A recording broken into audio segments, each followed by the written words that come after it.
come together.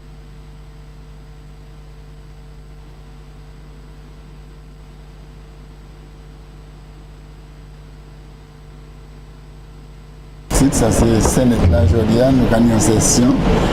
Peut-être qu'on va échanger qui semaine passée la dernière session qui est conçue, mais aujourd'hui Sénat là qui est jeune pour discuter ça. Nous pas temps parler de là même nous avons chargé en parole avec nous qui outil ça qui est passé directement.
Criminal Code Amendment, Supreme Court Amendment. Please be informed that Senator the Honorable Dr. Pauline Antoine Prosper is out of state on official government business and therefore is unable to attend today's sitting. I have received an excuse from Senator Harold Stanislaus, who has indicated that he is still out of state and is unable to attend today's sitting. I've also received an excuse from Senator Dr. Angelina Polius, who has indicated that she's running late for today's sitting. We welcome Senator Shelton Daniel and Senator Joshua Harrow. Senators, I would like to report that the procedural clerk, Ms. Nita Louis, and I attended the 73rd Westminster Seminar on Effective Parliaments at the UK Parliament in London from March 10th to 16th, 2025. The seminar commenced with the celebration of Commonwealth Day, which comprised of the Commonwealth flag raising ceremony and parade, and the Commonwealth Day service of celebration at Westminster Abbey.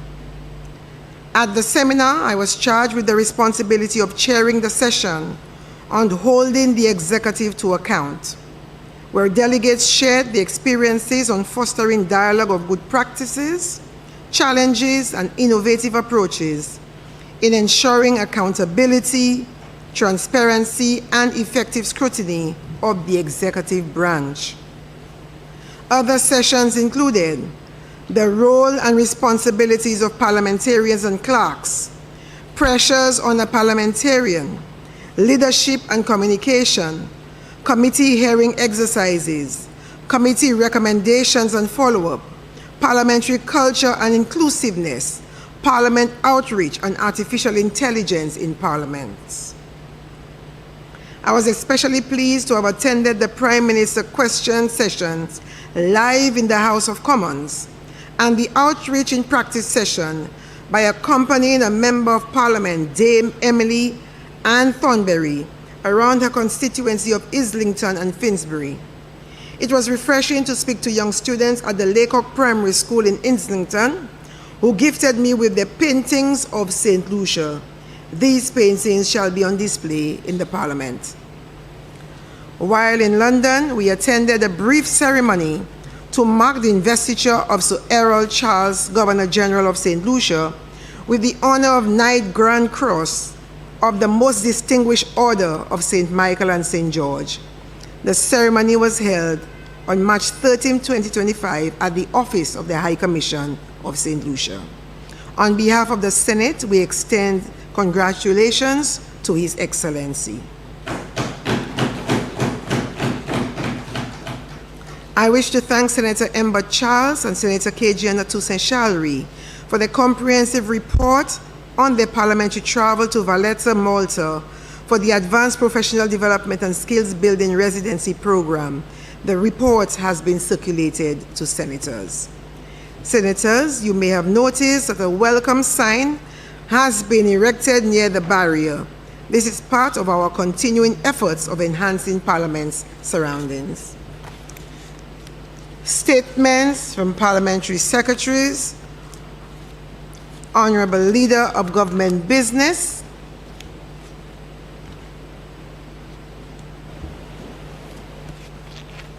Thank you, Madam President. Good morning, colleagues. I welcome back our two temporary senators. Senator, I always look forward to him, Senator Daniel and Senator Harrow. Madam President, before I move to the papers to be laid, I want to join you in congratulating Sir Errol Charles, the son of the father of our party, as the Governor General and on reception of his knighthood. Madam President, I beg to lay the following papers standing in my name. Statutory Instrument Number 24 of 2025, Tourism Development, Belgium St. Lucia Limited Order. Statutory Instrument Number 25 of 2025, Tourism Development, Marlins Boat Tours Order. Statutory Instrument Number 26 of 2025, Tourism Development, JTB Limited Order. Statutory Instrument Number 27 of 2025, Fiscal Incentive, Zamed Omblet Transport Service Order.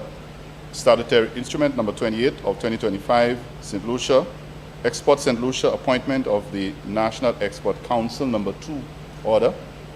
Statutory Instrument Number 29 of 2025, Price Control Amendment Number 3 Order.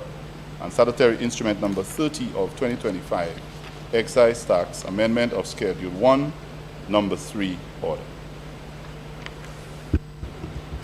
Bills. Honorable Leader of Government Business.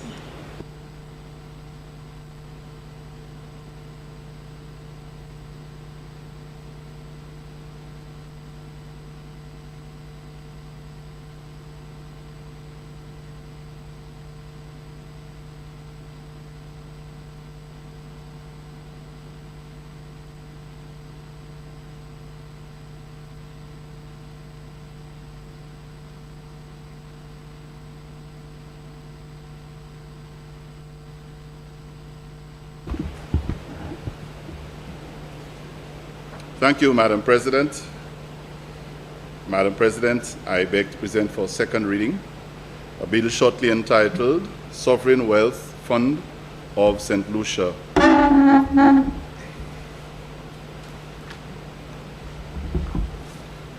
Madam President, I will endeavor to provide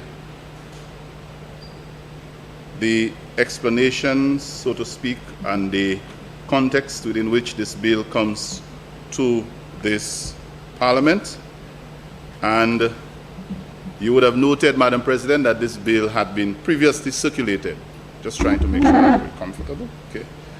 And so there was opportunity for deliberation and discussion in the public domain. Madam President, I will be looking at a number of different aspects of the bill. First of all, to establish that it is based on a particular model known as the Santiago Principles that had been accepted by about 176 sovereign wealth funds around the world. I will endeavor to explain the objective of the bill and also the composition of the board members that will be as a result of that bill being passed, because there will be the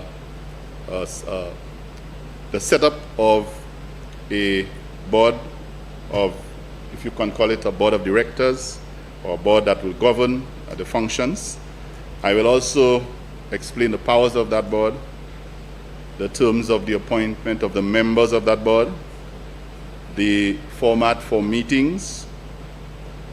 There will also be, I'll also provide some explanation for the functions of a corporate secretary, which will be part of the management, and a number of other relevant explanations that will help to contextualize the whole purpose of having the Sovereign Wealth Fund established in this country. Madam President, the bill for consideration, the Sovereign Fund Wealth of St. Lucia, and this one, Madam President, is to be called or to be known as the Sovereign Wealth Fund of St. Lucia Act. And this act is a manifestation of the desire of this government to respond to several realities that St. Lucia currently faces. And these realities, many of them were not created by us, but we live in a world where we have to deal with the reality of the day, and some of those are imposed on us, some of those are by natural causes, if you like. One of them, namely climate change, the vulnerabilities that we face because of climate change, the insecurities that we are confronted with, and all of those that will require that we become more self-sufficient and put in place a mechanism that will allow us to tap into when the need arises. And I say when because it's only a matter of time, Madam President, before some force of nature or some imported or some external factor impacts on us. I can remind this chamber very recently that we had something called COVID-19, and these are some of the phenomena that we cannot always anticipate. So, Madam President, St. Lucia has determined that its contribution pledge contains an analysis which follows the cost of the funding of the climate change adaptation and mitigation projects. And that cost a total of $368 million. And failure, Madam President, to achieve this level of investment will cost us about 24.5% of our GDP. And that would be in damages from climate change by the year 2050. And so if we have to be prepared for that inevitability, there has to be some kind of mechanism to help us to chart the way. Madam President, given the large expenditure that we will notice in our estimates, and over the last few years it has gotten closer and closer to $2 billion, and given the shocks that we noticed during the COVID-19 pandemic, these, we call them shocks, can curtail the way of life and the standards of living of our people. And given these present threats, Madam President, the future of our country and its citizens has to be secured and protected. So we believe, Madam President, that this fund is, this fund can serve as a vehicle to help secure not necessarily the future, but put some things in place to help us cushion the impact of unexpected turbulences. Madam President, our Department of Finance shows that the sovereign wealth funds are typically set up as modalities to preserve and invest windfall revenue. That's a fancy term. And that kind of revenue allows for the for soothing the consumption between current and future generations. In some situations, Madam President, as in the case of Trinidad and Tobago, they have a heritage fund, and they also have a stabilization fund. And these provide emphasis on having these revenues so that they can be used to provide budgetary support if times of financial instability, like I have described, come forth. Madam President, we are also mindful that data has shown that the fund's success centers on how well it articulates its broad objectives and discipline. Sovereign wealth funds are not to be used as we call vai-ti-vai. There has to be a specific set of guidelines as to how they are used and what they are set up for. And so in allocating the fund, Madam President, the financing there will be limitations to withdrawals and the quality of the investment guidelines that are going to be made in that fund. By way of example, Madam President, there are those such as that of Norway that have been wildly successful and have achieved a level of scale where the fund size has eclipsed the gross domestic product, the GDP of that jurisdiction. And while other funds have had initial success, but where they were depleted within a few years. And so that shows that in some cases, that fund has actually been able to equate the GDP of the country. I wish, Madam President, to emphasize the importance of structuring the Sovereign Wealth Fund so that it allows St. Lucia to eventually finance elements of its climate adaptation and mitigation plans, while also serving as a catalyst to unlock more funds that can be channeled in related economic development pursuits. I wish to draw to your attention, Madam President, the relevant areas of that Sovereign Fund Act. First of all, Madam President, let me establish the objective. In Part 1, Section 4.1 of the Sovereign Wealth Fund of St. Lucia Act, it states that the Sovereign Wealth Fund's objective will be to support investments in climate adaptation and mitigation, in addition to sustainable economic development. Madam President, the organizational structure of the fund. In Part 2, Section 5.1.2 of the Sovereign Wealth Fund of St. Lucia Act, It establishes the Sovereign Wealth Fund and indicates that it is managed by a board which is a body corporate.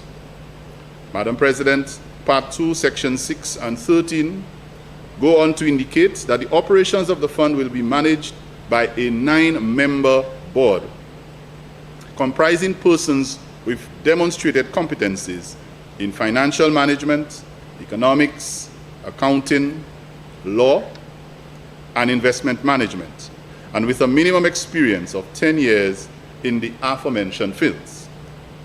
Madam President, Section 9 articulates in depth the function of the board, while Section 8 indicates the behaviors that will disqualify a board member. Madam President, Part 2, Section 1, Section 31 indicates that the minister shall have the power to give general directions to the board. Let me provide some guidelines regarding the investment policy, Madam President. In Part 2, Section 34 of the Sovereign Wealth Fund of St. Lucia Act, it indicates that the board, following consultation and guidelines from the minister, shall appoint and devise investment guidelines which would bind the performance of the investment manager, who will be responsible for the day-to-day management operations of the fund. Madam President, there are financial guidelines for the financial flows in Part 2, Section 38, which indicates that the board shall have 3 main sources of revenue, and they are: 1, sums allocated by Parliament; 2, sums vested in the board; and 3, monies paid to the board under other enactments. And finally, Madam President, the Act has synergies with other initiatives currently being undertaken, including St. Lucia's proposed launching of a thematic bond later this year, which will address capital outlays in the water industry. The improvement of the water and wastewater infrastructure is expected to significantly improve St. Lucia's resilience to climate effects and support growth, which are key elements of this fund. Madam President, in so doing, I would like to ask that the fund, or this bill, the Sovereign Wealth Fund of St. Lucia, be presented and considered by the Senate for its approval. I thank you, Madam President. Senators, the question is that the Sovereign Wealth Fund of St. Lucia bill be read a second time.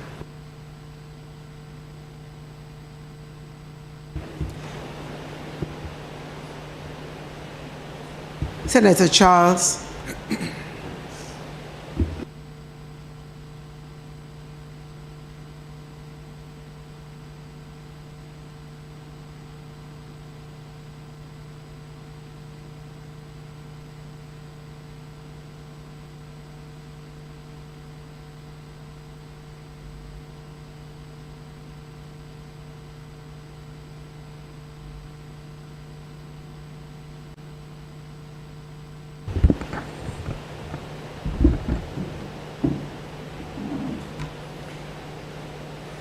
Madam President, I want to thank the Leader of Government Business for providing some explanation on the purpose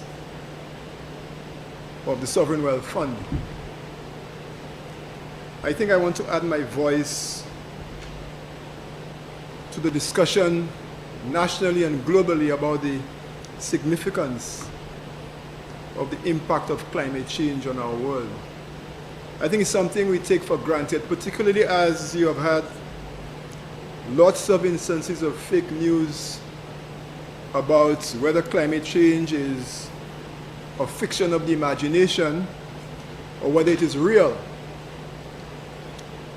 Just recently, the Eastern Caribbean Central Bank produced some figures which indicated that between 2000 and 2023,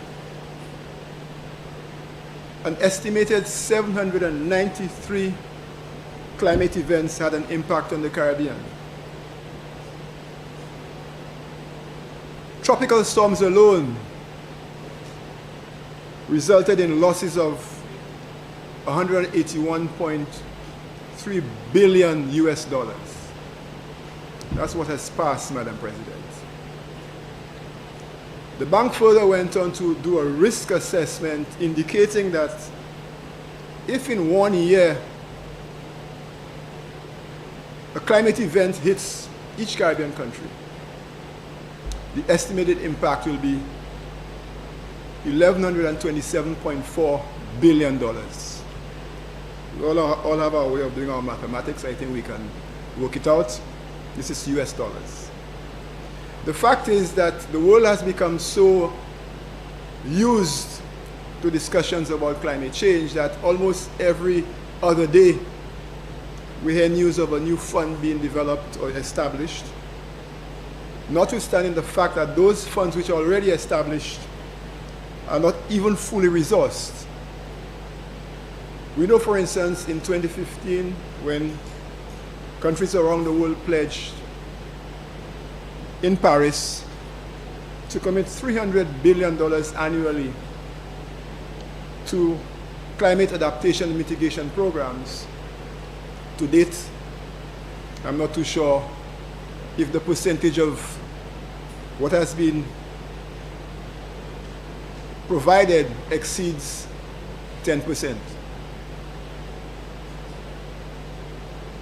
We have more funds, but at the same time, there's more competition for funds. We have more disasters, and we also have more strict conditions for application of these funds. For St. Lucia, Madam President, the figures which we have been advised that we will need for climate adaptation and climate mitigation for 2025, which has passed, which is this year, is for adaptation alone is $320 million US. For mitigation is $274 million. Such figures coming out of the UN. Madam President, I put this in context just to explain the gravity of the need for resources, and also to advise that all of these commitments are actually on governments. We haven't even spoken about what the private sector obligations are as far as mitigation is concerned. So I am in full support of the need for establishing a fund which would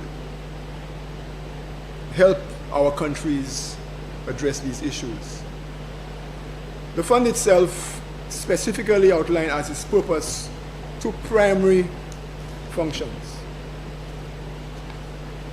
One is to increase savings to build national resilience in accordance with climate change adaptation policy. And the second is to support development objectives of the government, including long-term economic, social development. However, Madam President, I have a couple of suggestions for the lead of government business in terms of considerations for the government as far as the management of these funds are concerned. The governance structure speaks to a board of management which is populated by people with expertise in accounting and finance primarily. There is no mention of expertise in climate change adaptation or climate change mitigation programs. Whereas there is provisions for co-opting expertise, I believe that is such a significant component of the fund's existence that provisions should be made for that expertise should be part of the governance structure. Because, take an example, Madam President.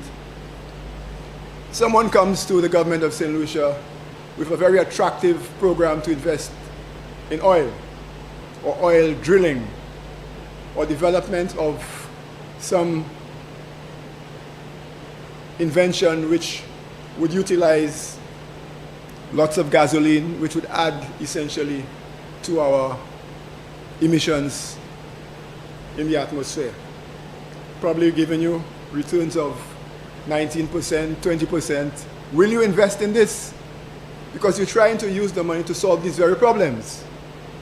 So I think it's something that has to be considered in terms of whether some adjustment can be made to that governing structure. In addition, I fully respect the requirement to get the high level of expertise in investment and finance. But we must bear in mind, one of the primary purposes of the fund is to address climate change adaptation and mitigation. So the expertise in that first level of decision making has to incorporate some expertise and skills in adaptation. The other comment I would like to make, Madam President, on the structure,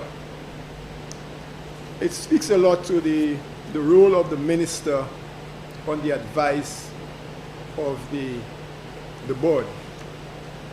There seems to be something that we probably need to look at.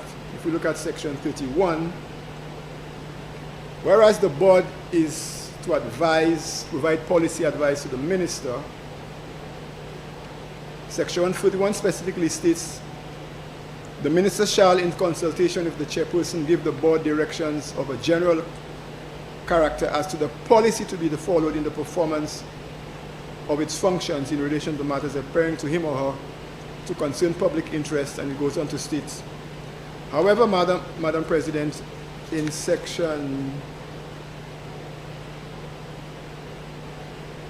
in 24, for instance, clause 24, it says the board shall appoint on the advice of the minister a person to be corporate secretary of the board. The board will appoint on the advice of the minister. It appears to me that the minister's role is going beyond providing general policy directions. Perhaps the legalese, my learned friend, might help us to understand the language, but I think this is something we need to consider. As far as the contributions to the fund is concerned, Madam President, it's my view that the government should go a little further. That while we encouraging our population to save, you get your salary of $100 a month, you are encouraged to save $5 or $10. I see nothing wrong in the government making allocation in its revenue, not to wait for surplus, in its revenue projections to pull out some money to put into that fund. It is that serious, Madam President. Because that is a principle upon which we have been encouraged to save. Don't wait until you have an excess, but put aside before you start spending. That becomes part of your list of expenditure, that you put aside a small amount in your projected revenue. Madam President, with these two comments, I think it is a very commendable initiative on behalf of the government to establish this fund. We are 40-something years behind based on the history of establishment of such funds around the world. And I think we should leapfrog into the future as quickly as we can to make sure that the conditions we establish for the operation of these funds are in keeping with what is happening around us today, and that we don't wait to catch up. And Madam President, with these comments, I would like to support the motion to establish the Sovereign Wealth Fund for St. Lucia. I thank you, Madam President.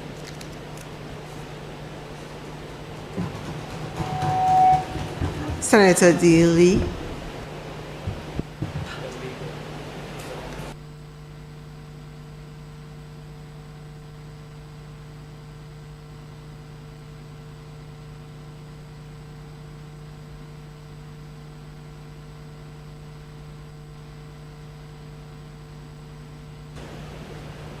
Mine is working. Try another one. Mine is working.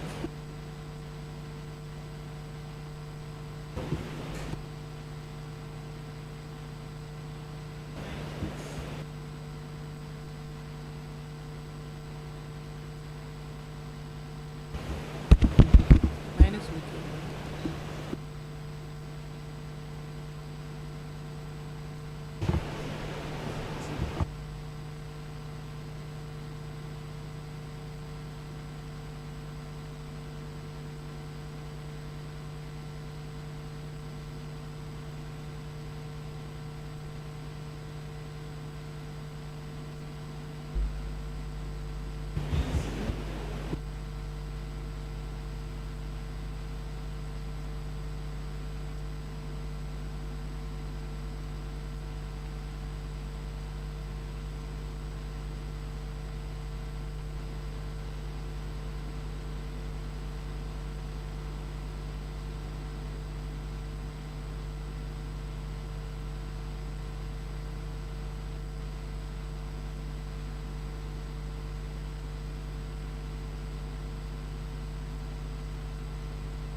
Madam President, I move that the Senate be suspended. Hang on. Just. I withdraw the request, Madam President. Oh, it's back. Thank you, Madam President. Senator, could you keep us 1 second? Okay. I think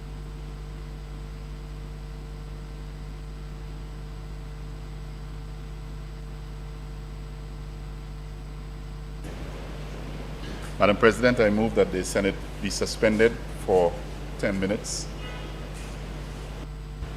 Senators, the question is that the Senate moves suspends for 10 minutes to reconvene at 5 minutes to 11.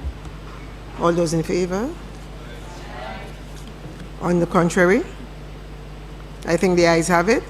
The ayes have it. We suspend 10 minutes. All right.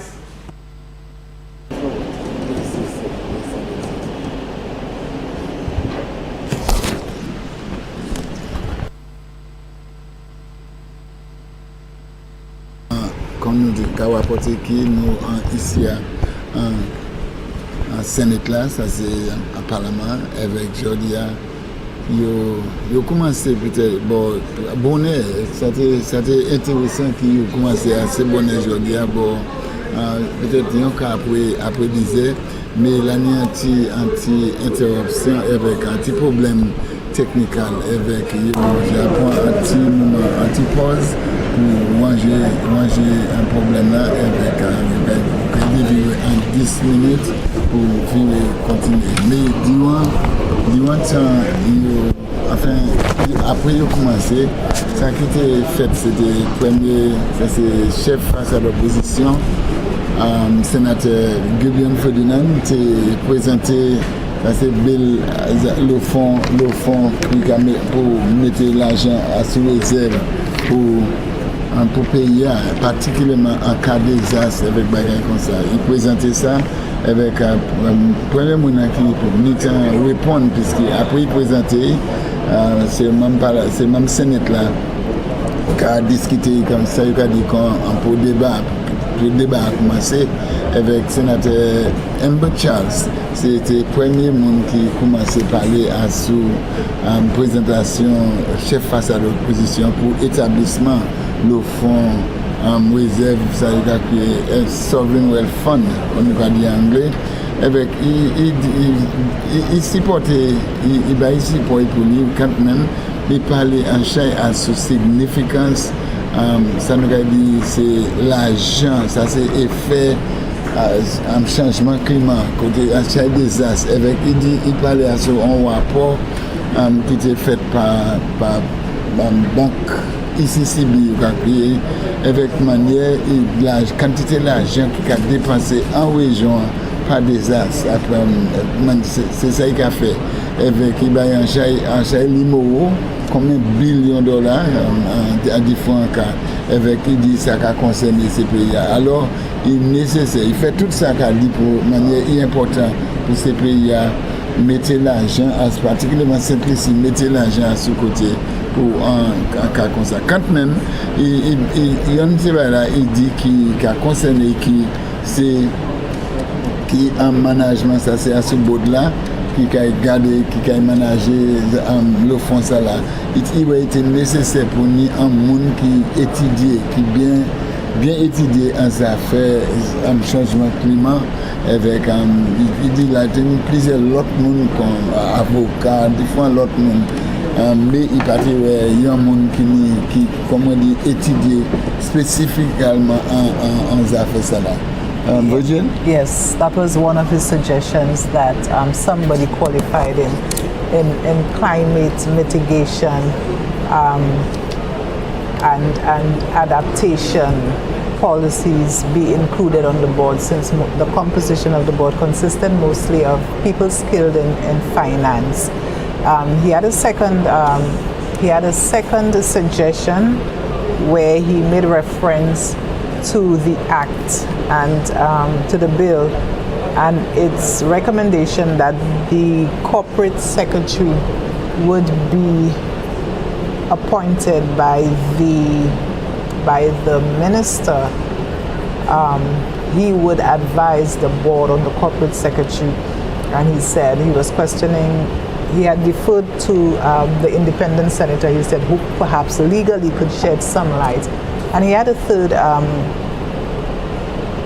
suggestion where he thought that the situation with climate change was so significant and so grave that he was suggesting that the government actually make provisions in its revenue projections to put on that fund and do not necessarily wait for a surplus, because he felt the situation was grave enough that it demanded such an action, that the government actually make specifications to include in its revenue projections funds to go in the sovereign wealth fund.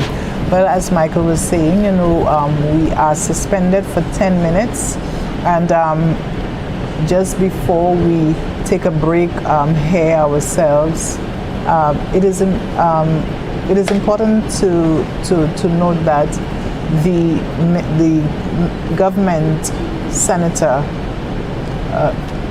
Mr.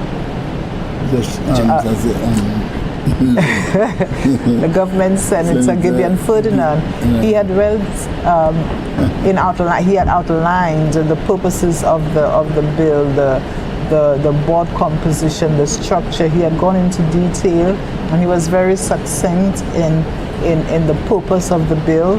He noted that really it is to finance everything having to do with climate mitigation and adaptation, and also to make investments towards everything related to finance mitigation. He said that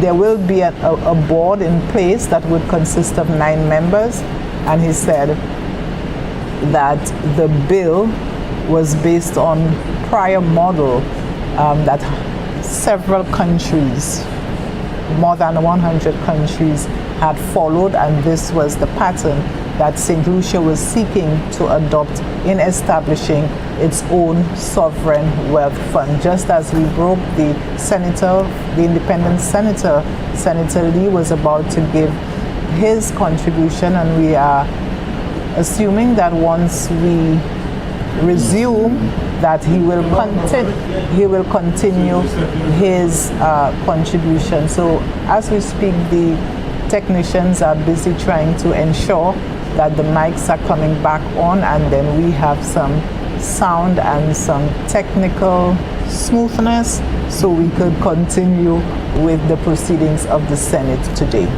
Avant nous finir, nous avons dit que des sénateurs ont sermenté aujourd'hui, des sénateurs qui ne sont pas là pour tout le temps, c'est pour l'occasion. Il y a un sénateur Shelton Daniel, il a replacé le sénateur Pauline Antoine Prosper, qui n'est pas présent. Il a l'autre pays à ses affaires gouvernement, avec aussi le sénateur Joshua Harrow à sa façade opposition, qui a replacé, ça c'est pour aujourd'hui, sénateur Harold Stanislaus, qui l'autre pays aussi, depuis la dernière fois il était là, il partait ici. C'est ça, c'est la deuxième fois que le sénateur Joshua Harrow qui a replacé, qui a assis sénateur Stanislaus. Yes. Maintenant, si nous avons une pause, et si nous avons continué, ça nous va faire. I think since we're not sure at what